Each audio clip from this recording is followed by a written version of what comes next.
మనం ఏదైనా టూరిస్ట్ ప్లేసులకి వెళ్ళినప్పుడు చక్కగా అక్కడ అన్నీ చూస్తూ ఫోటోలు దిగుతాం, వీడియోలు తీసుకుంటాం.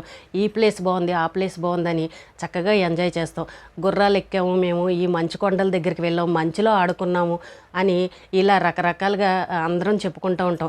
వెళ్ళి వచ్చిన తర్వాత కూడా బంధువులకి, స్నేహితులకి అందరికీ చెప్తూ ఉంటాం.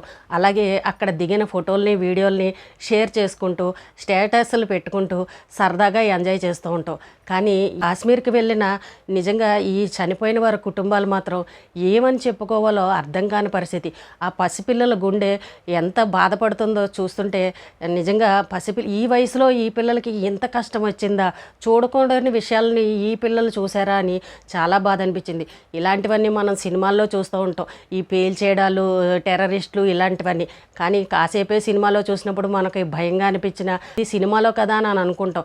కానీ నిజ జీవితంలో మన కళ్ళ ముందే మన వాళ్ళకే ఇలా జరిగిందని అంటే నిజంగా అలాంటి కష్టం, అలాంటి బాధ ఎవ్వరికీ రాకూడదు అనిపించింది. ఈ రోజున పిల్లలు మా డాడీ కాశ్మీర్కి తీసుకెళ్ళాడు మమ్మల్ని హాలిడేస్ కానీ చక్కగా గొప్పగా చెప్పుకునే పిల్లలు, మేము కాశ్మీర్కి వెళ్ళి మా కళ్ళ ముందే మా డాడీని చంపేశారని ఆ పిల్లలు చెప్పుకునే పరిస్థితి ఈ రోజున కల్పించారు వాళ్ళు. కొంచెం కూడా కనికరం లేకుండా కుటుంబాలని, భార్యల ముందే భర్తల్ని ఈ రకంగా చంపేసిన వాళ్ళని ఏం చేసినా కూడా తప్పులేదనిపిస్తోంది.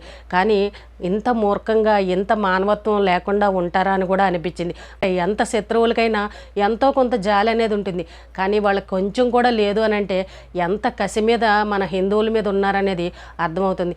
నిన్న వైజాగ్లో ఒక ఆవిడ చెప్తోంది, నా బొట్టు తీసేయమన్నారు, మనం హిందువులని తెలిసి నువ్వు ముందు బొట్టు తుడిచేయమని చెప్పారు, అక్కడ వాటర్ తీసుకుని బొట్టు తుడిచేశాను అని చెప్తూ ఉంటే అది ఎంత బాధాకర విషయం అండి. వాళ్ళ సెంటిమెంట్ ఏంటోనంటే మెళ్ళో మంగళసూత్రం, నుదుటిన బొట్టు, వీటిని తీసేయమని అన్నారు అని అంటే వాళ్ళు ఎంత కావాలని చేశారనేది కూడా ఇక్కడ అర్థమవుతుంది. కానీ ఒక్కొక్కరు చిన్న పిల్లలు పాపం కళ్ళ ముందు మా డాడీని ఇలా చేశారు, మా డాడీ ఇలాంటి ప్రశ్నలు అడిగారు, మేము ఇలా పడుకున్నాము, మా ఇలా గన్నతో కాల్ చేశారని చెప్తూ ఉంటే ఈ చిన్న వయసులో ఈ పిల్లలు ఇలాంటి ఘటనలు చూసారా అని బాధ కలిగింది. జీవితకాలం పిల్లలకి ఇవే మైండ్లో గుర్తుండిపోయే విధంగా అయిపోయింది.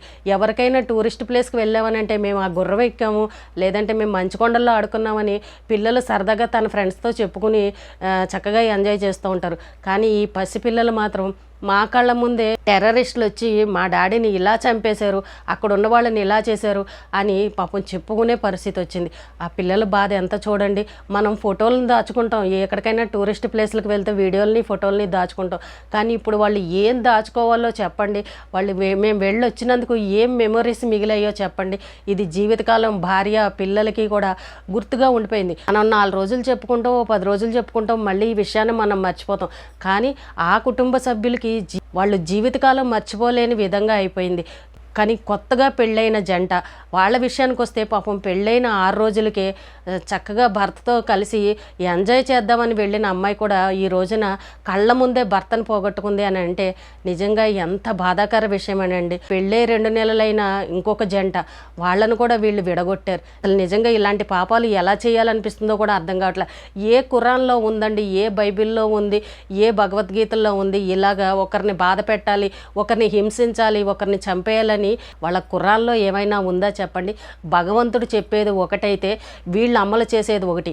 వాళ్ళు నిజంగా మేము కరెక్ట్గా ఉండాలి, మేము మందు తాగకూడదు, మేము సిగరెట్ కాల్చకూడదు, మా ఖురాన్లో ఇది చేస్తే తప్పు అని మాట్లాడే వాళ్ళు ఉన్నారు. మరి అలాంటి వాళ్ళు ఏ రకంగా హింసిస్తారు చెప్పండి.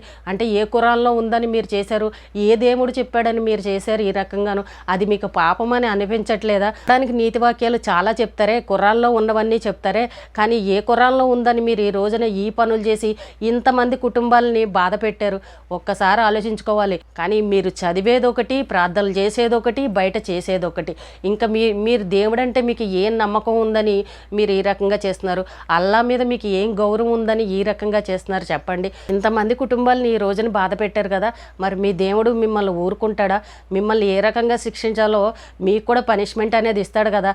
కావాలని ఒకే మతాన్ని టార్గెట్ చేసి మరీ బాధ పెడతారా? ఇప్పుడు మంచి వాళ్ళని కూడా నమ్మే పరిస్థితి లేదు.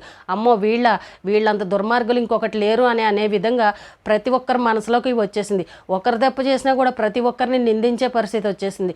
కానీ చూడండి ఈ రోజు నా కుటుంబాల పరిస్థితి, ఏమి ఇచ్చినా కూడా వాళ్ళ బాధను తీర్చలేము. అలాగే ఆ చిన్నపిల్లల మనసు అసలు వాళ్ళని మార్చాలన్నా కూడా చాలా టైం పడుతుంది. ఆ పిల్లలకి అసలు ఏ రకంగా మనం చెప్పగలం చెప్పండి? కళ్ళ ముందే ఈ రకంగా జరిగితే ఏదో ఒక సినిమా జరిగినట్టు జరిగిందే కళ్ళ ముందే. పాపం అది అనుభవించే వాళ్ళకి మాత్రమే తెలుస్తుంది. చెప్తుంటేనే మనకి ఎంత గుండె తరుక్కుపోతుంది. అక్కడ ఉన్న వాళ్ళ బాధ ఇంక ఏ రకంగా ఉంటుంది చెప్పండి? ఒక్కొక్కళ్ళు ప్రాణాలు అరచేతిలో పెట్టుకుని పరుగులు పెట్టాం, మేము బాత్రూమ్కి వెళ్ళాం కాబట్టి మేము బతికిపోయాం, లేదంటే మేము అక్కడే చనిపోదాం అని ప్రతి ఒక్కళ్ళు వాళ్ళ అనుభవాల్ని అక్కడ పడిన కష్టాలని చెప్పుకుంటూ వస్తున్నారు. కానీ ఈ ఘటన చూసిన తర్వాత ప్రతి ఒక్కరికి కూడా ఇంకా కాశ్మీర్కా బాబాయ్ టూరిస్ట్ ప్లేసులకా అమ్మో ఇంకా వెళ్ళొద్దు, ఎవడొచ్చి ఎప్పుడు ఏం చేస్తాడో అని ఒక భయం అనేది పట్టుకుంది. ధైర్యంగా వెళ్ళలేని పరిస్థితి. ఇది చూసిన తర్వాత జీవితంలో బాబాయ్ ఎక్కడికి అలాంటి ప్లేసులకు వెళ్ళకూడదని ప్రతి ఒక్కళ్ళ మనసులోకి ఈ ఆలోచన అయితే వచ్చింది. ఇంకొక సంఘటన ఏంటి అంటే నిన్న చూడండి ఢిల్లీలో పాకిస్తాన్ హై కమిషన్ కార్యాలయంలో కేకులు కట్ చేసుకున్నారంట. ఒక వ్యక్తి వచ్చి కేక్ ఆర్డర్ పెడితే ఆ కేకుని తీసుకుని ఆఫీస్ లోపలికి వెళ్తున్నారంట. మీడియా వాళ్ళు చూసి అతన్ని చుట్టుముట్టి కేక్ ఎందుకు ఆర్డర్ చేశారు, మీరు కేక్ ఎందుకు తీసుకువెళ్తున్నారు ఆఫీస్లో కానీ నిలదీసి అడిగితే అతను ఒక్క మాట కూడా మాట్లాడలేదంట. అంటే పాకిస్తాన్ కార్యాలయంలో కేకులు కట్ చేసుకునే సందర్భం వచ్చిందనంటే వాళ్ళు ఎంత ఆనందంగా ఉన్నారో చూడండి. మేము ఇంతమందిని చంపాం, మీరు మాకు ఏమీ చేయలేరు అని ఆనందంతో సంబరాలు చేసుకున్నట్టే కదా. అంటే వాళ్ళు ఏ రకంగా మన మీద కక్ష కట్టారనేది దీన్ని బట్టి అర్థమవుతుంది. మన భారతీయుల్ని ఏ రకంగా తొక్కేయాలనుకుంటున్నారు అనేది కూడా వీళ్ళు చేసే చేష్టలను బట్టి మనకు బాగా అర్థమవుతుంది. ఒక్కొక్కసారి అండి మనం ఎంత మంచితనంగా ఉన్నా కూడా ఆ మంచితనం అనేది పనికిరాదు. ఇప్పుడు కూడా కొన్ని విషయాల్లో మనం జాలి తలవకూడదు. గవర్నమెంట్ మాత్రం ఇక్కడ నుంచి మాత్రం వాళ్ళ మీద జాలి అనేది తలవకూడదు. ఎక్కడ ఎప్పుడు ఎవడు దొరికితే వాడిని మనల్ని ఏ రకంగా లేపేశారో ఖచ్చితంగా వాళ్ళని కూడా అదే పరిస్థితి చేయాలి. తెలియాలి ఆ బాధ అంటే ఎలా ఉంటుందో వాళ్ళు కూడా అనుభవించాలి. మనం ఎన్ని చెప్పుకున్నా కూడా ఇంకొకసారి ఇలాంటి టూరిస్ట్ ప్లేస్లకు వెళ్ళాలంటే ప్రజల్లో ఒక భయం అనేది వచ్చేసింది. కాబట్టి గవర్నమెంట్ ఇక నుండి జాలి తలవడాలు, అయ్యో పాపమాన అనడాలు ఇలాంటివి మాత్రం ఎప్పుడు కూడా చేయకూడదు. వాళ్ళు ఎంత కఠినంగా మనల్ని ఎలా చేస్తున్నారో ఖచ్చితంగా తిరిగి చూపించాలి. ఇది మొదటిసారి కాదు కదా, చాలాసార్లు జరిగింది. కాబట్టి వాళ్ళని ఎన్ని ఇబ్బందులు పెట్టాలో అన్ని ఇబ్బందులు పెట్టినప్పుడే మన జనాల్లోకి ఒక ధైర్యం అనేది వస్తుంది. జనాల్లో అమ్మయ్య శబాష్ మంచి పని చేశారని మెచ్చుకునే పరిస్థితి వస్తుంది. ఖచ్చితంగా పాకిస్తాన్ వాళ్ళని వదలకూడదు, ఏదో ఒకటి చేయాలని జనాలు అందరూ కోరుకుంటున్నారు. అది తొందరగా జరగాలని మనం కూడా కోరుకుందాం. చిన్ని గుండె చిన్న పిల్లలు, వాళ్ళ కుటుంబ సభ్యులు, వాళ్ళ తల్లిదండ్రులు, భార్య, పిల్లలు అందరికీ ఆ భగవంతుడు ధైర్యాన్ని ఇవ్వాలని మనం మనస్ఫూర్తిగా కోరుకుందాం.